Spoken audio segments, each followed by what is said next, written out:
I speak what's on my heart.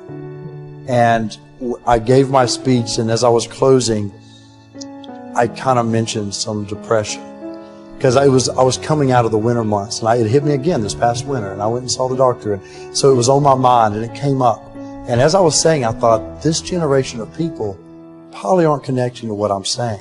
When I walked off the stage, and they lined up, the amount of people that thanked me for talking about mental health. And here I was, I thought they didn't want to hear. I thought I was stepping out of line. No, it needs to be talked about, because it's not just this generation. It's people are realizing more and more that it's an issue. And the more we talk about it, the easier it is for people to be honest with themselves and get the help they need. If you have depression, if you have anxiety, if you have post-traumatic stress disorder, if you have any kind of mental health condition, this is not something to ignore.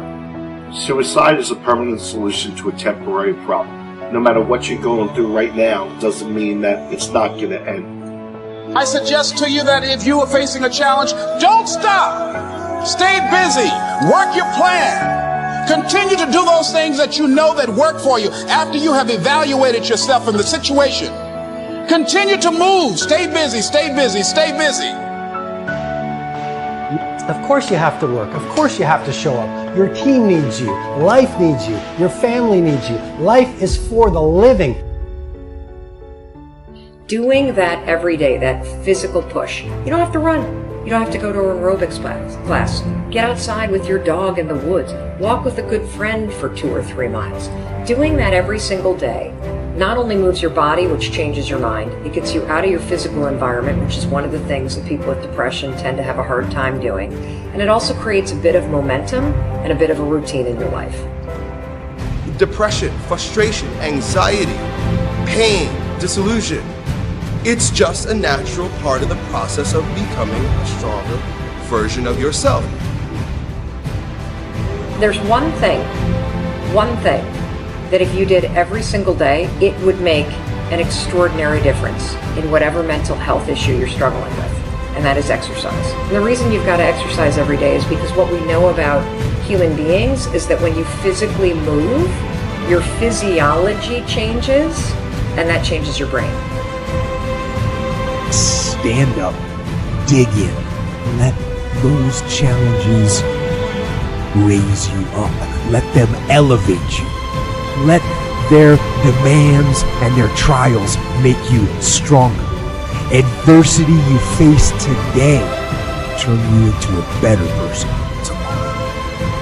All that you can see is darkness, and everything that you try to do just kicks you right back in the face, and you just can't seem to get yourself up. There is light at the end of the tunnel. Life is hard.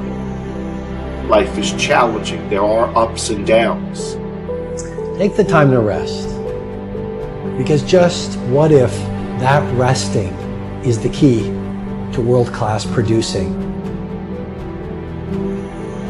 With depression, one of the most important things you could realize is that you're not alone. This depression will pass. It will go away, and something much better will take its place. But for right now, all that you really need to know is that you have to make it through. Line up those problems and confront them, face them, fight them. Do not let them bring you down. And your schedule is not full, and you actually feel like you're wasting your life because you're not this epic producer. What if those times were actually a different form of productivity? What if those times were actually being productive in a different way, where you're actually producing not in the world, but producing within yourself, producing strength, producing new insights, producing new ideas, producing new capabilities, producing new energies, producing new emotions, shifting from fear to love. Because when you go through difficult times, what do you really do if you feel your fear and your pain? You release it. It's out of your system. And you grow in love and bravery and strength. What does that do to your craft? What does that do to your power? What does that do to your bravery? What does that do to the light that you bring into the world? You become this incredible force that is undefeatable. I want you to know that no matter where you are in life, no matter how low you have sunk, no matter how bleak your situation, this is not the end. This is not the end of your story. This is not the final chapter of your life. I know it may be hard right now, but if you just hang in there, stick it out, stay with me for a little while, you will find that this tough moment will pass. And if you are committed to using this pain, using it to build your character, finding a greater meaning for the pain, you will find that in time, you can turn your life around and help others going through the same struggles.